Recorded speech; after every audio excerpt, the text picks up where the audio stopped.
Ayo, mari Tuan. Mari.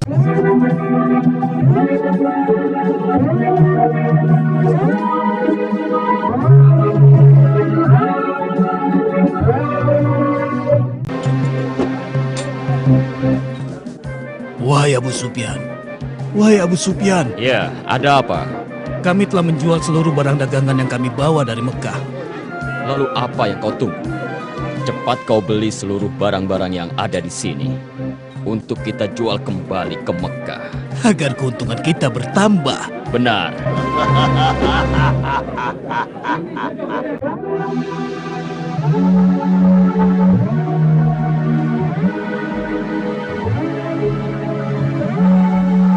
Selamat datang aku ucapkan, wahai penguasa Busra. Penguasa sebenarnya adalah Anda, wahai penguasa Romawi. Penguasa sesungguhnya adalah Allah yang Maha Esa. Salam sejahtera bagi baginda penguasa Romawi serta rahmat Allah dan berkatnya untuk baginda. Siapa orang ini yang datang bersama Anda, wahai penguasa Busra? Kenapa dia tidak membungkukkan badannya ketika berhadapan denganku? Hamba Dihyani Al-Khalifah Al-Kahfi. Kami tidak membungkuk kecuali kepada Zat yang Maha Esa dan Maha Perkasa. Andai saja aku tidak melihat bahwa kau telah mengenakan tanda seorang utusan, pasti aku akan memperkarakan Anda. Dia dari utusan mana? Dia ini adalah utusan seseorang dari negeri Arab yang bernama Muhammad bin Abdullah, tuanku. Muhammad bin Abdullah. Orang itu yang mengaku sebagai nabi. Aku dengar dia mengatakan sesuatu mengenai kami sekitar 9 tahun yang lalu, ketika bangsa Persia mengalahkan kami. Bukan dia yang berkata, tapi Allah lah yang berkata. Bismillahirrahmanirrahim. Alif Lam Mim. Ghulibatur Rum. Fi adna al-ardi wa hum min ba'di ghalabihim sayaglibun. Fi bid'i sinin. لله الأمر من قبل ومن بعد ويومئذ يفرح المؤمنون صدق الله العظيم. Maha benar dia yang mengutus Anda untuk menyampaikan apa yang dia terima dari Tuhannya. Terbukti kami telah menang menghadapi Persia.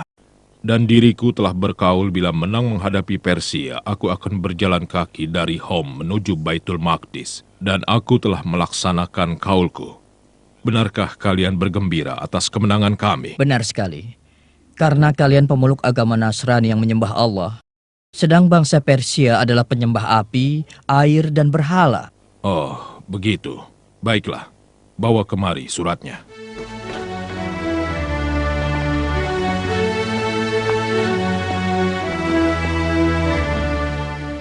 Dengan menyebut nama Allah yang Maha Pengasih, lagi penyayang.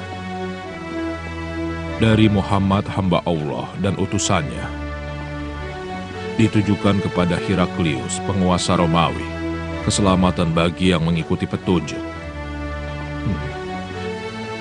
Ikutilah ajaran Islam, maka Anda akan mendapatkan keselamatan yang sebenarnya. Ikutilah ajaran Islam, maka Anda akan mendapatkan pahala 2 kali lipat. Bila Anda menolak, maka seluruh dosa bangsa Romawi menjadi tanggung jawab Anda. Wahai Panglimaku, siap menerima perintah. Aku dengar bahwa ada beberapa kabilah Muhammad yang berdagang di sini di Baitul Maqdis. Undang mereka kemari. Cepat, laksanakan. Siap laksanakan, tuanku. Sebentar lagi kita akan tahu kebenarannya. Mulailah menulis amar. Dengan nama Allah yang Maha Pengasih lagi Maha Penyayang. Ditujukan kepada Muhammad utusan Allah. Dari Najasyi Asama. Salam sejahtera. Aku bersaksi bahwa Anda adalah utusan Allah. Dan aku membaiat Anda. Dan aku menyatakan menjadi seorang muslim karena Allah Tuhan pencipta.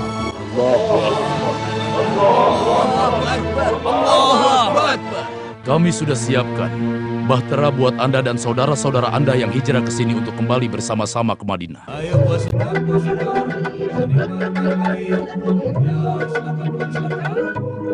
Apakah Anda yang bernama Abu Sufyan Syakir bin Harb Al-Umawi? Benar. Tuanku Kaisar Romawi ingin bertemu dengan Anda dan mereka yang beserta Anda. Untuk apa? Kami tidak melakukan kejahatan.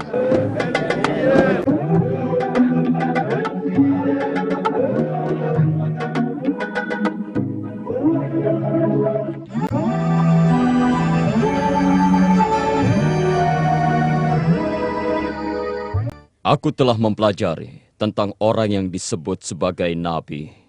Dia tidak memerintahkan memakan sembelihan yang menjadi bangkai. Dia bukan seorang penyihir sesat. Dia bukan pula paranormal yang kerjanya berbuah. Aku telah menemukan pada dirinya tanda-tanda kenabian.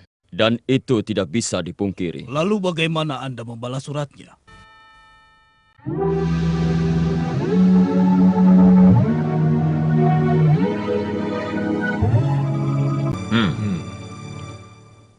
Siapa di antara kalian yang paling dekat hubungan kekeluargaannya dengan orang yang mengaku dirinya sebagai nabi? Hamba tuanku, tapi kami di Mekah tidak mengingkarinya dan menolak semua ucapannya. Mendekatlah kepadaku dan juga orang-orang yang bersama Anda.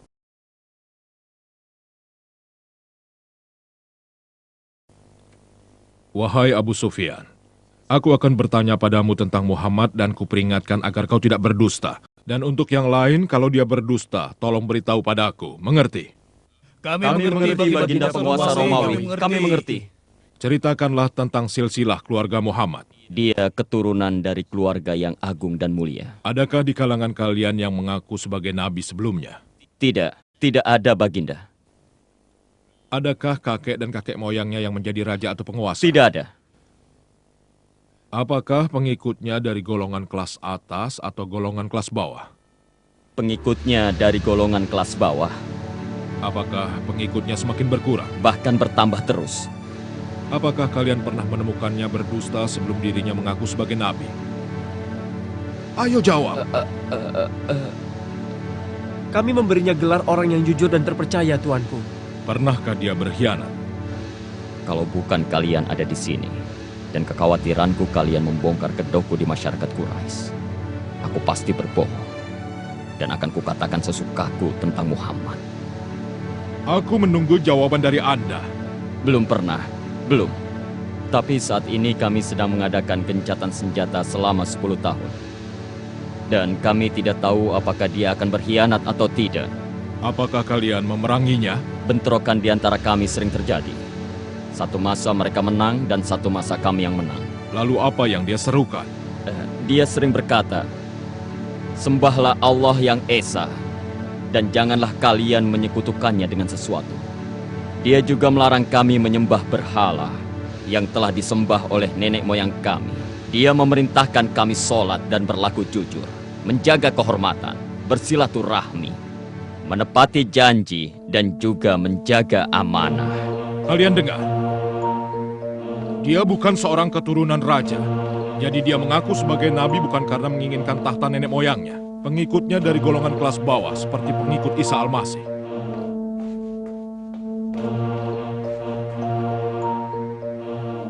Dia tidak pernah berbohong pada manusia. Jadi kalau dia tidak berbohong pada manusia, mana mungkin dia berbohong pada Tuhannya? Dia memerintahkan jujur dan menjaga kehormatan dan menyerukan agar menyembah Tuhan yang satu. Aku mengetahui bahwa akan datang seorang nabi, namun aku tidak menyangka bahwa dia datang dari golongan kalian. Bila keterangan kalian benar, maka dia berhak memiliki tempat di mana aku berdiri. Bila diriku berada di sisinya, akan kucuci kakinya. Itulah yang akan aku lakukan bila aku bertemu dengannya. Ini tidak mungkin. Ini aneh. Diam kau.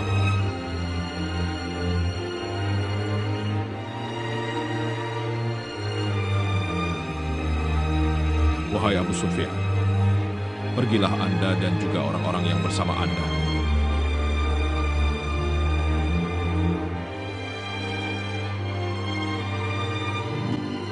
Tersenyumlah. Bergembiralah, wahai Dihya. Karena Heraklius, Kaisar Romawi, merasa takut terhadap Muhammad dan membutuhkan sihirnya. Bismillahirrahmanirrahim. Innaka la tahdi man ahbabt, ولكن الله يهدي من يشاء وهو أعلم بالمهتدين. صدق الله العظيم. بسم الله الرحمن الرحيم. الذين يتبعون الرسول النبي الأمي الذي يجدونه مكتوبا عندهم في التوراة والإنجيل يأمرهم بالمعروف وينهاهم عن المنكر ويحل لهم الطيبات ويحرم عليهم الخبائث ويضع عنهم إصرهم والأغلال التي كانت عليهم.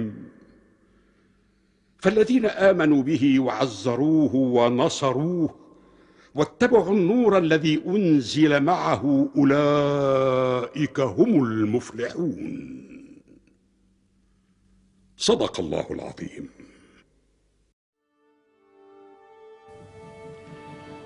Dengan menyebut nama Allah yang Maha Pengasih dan Penyayang, ditujukan kepada Muhammad utusan Allah dari Mukaukis penguasa Mesir. Salam sejahtera bagi Anda. Setelah saya membaca surat dari Anda dan telah saya pahami isi suratnya dan juga ajakan yang Anda tulis, saya telah mengetahui akan datang seorang nabi, dan nabi yang ditunggu-tunggu itu akan dibangkitkan di daerah Syam. Saya telah menghormati utusan Anda, dan saya persembahkan 2 orang budak wanita. Kedua budak wanita itu adalah wanita yang mempunyai kedudukan terhormat. Dan saya hadiahi seekor bahal untuk Anda kendarai, juga kain-kain yang indah. Wassalamualaikum.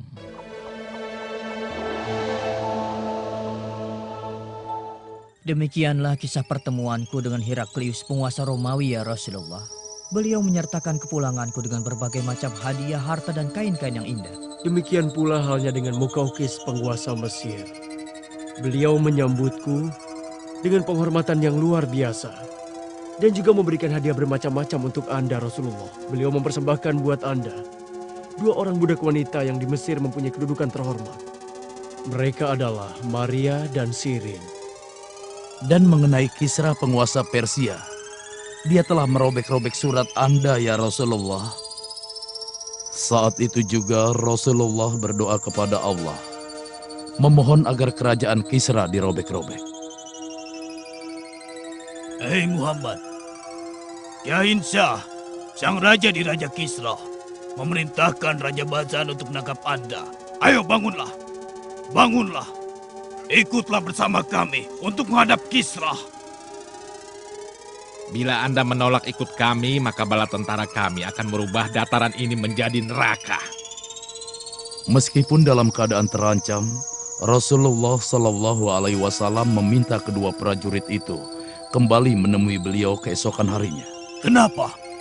Beri dia kesempatan untuk berpamitan dan mempersiapkan perjalanan yang amat panjang esok hari.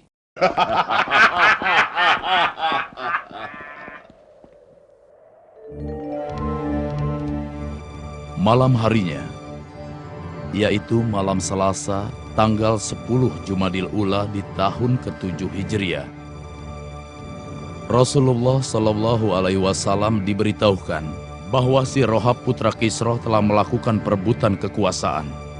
Kisra dibunuhnya, lalu dia mengangkat dirinya sebagai penggantinya. Allah telah merobek kekuasaan Kisra melalui tangan putranya.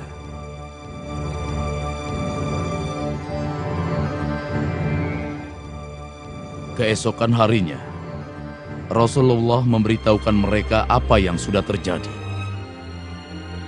Sadarkah engkau atas ucapanmu, Muhammad? Apa kau ingin kami menyampaikan kepada raja semua ucapanmu itu? Rasulullah Shallallahu Alaihi Wasallam bersabda kepada keduanya, "Ya, dan kalian sampaikan kepada Badzan bahwa agamaku dan kekuasaanku akan melebihi apa yang telah dicapai Kisra." Dan ketika Badzan mengetahui kebenaran berita terbunuhnya Kisra di tangan si Rohab, kemudian Badzan dan orang-orang Persia yang berada di Yaman memeluk agama Islam. tidak sampai 30 tahun semenjak Rasulullah mengirimkan utusannya kepada para penguasa, seluruh negeri yang dikirimi surat oleh Rasulullah, mereka semua memeluk agama Islam. Bismillahirrahmanirrahim. Qul ya ayyuhan nasu inni rasulullah ilaikum jami'a alladhi lahu mulku as-samawati wal ard la ilaha illa huwa yuhyi wa yumit فآمنوا بالله ورسوله النبي الأمي الذي يؤمن بالله وكلماته واتبعوه لعلكم تهتدون صدق الله العظيم.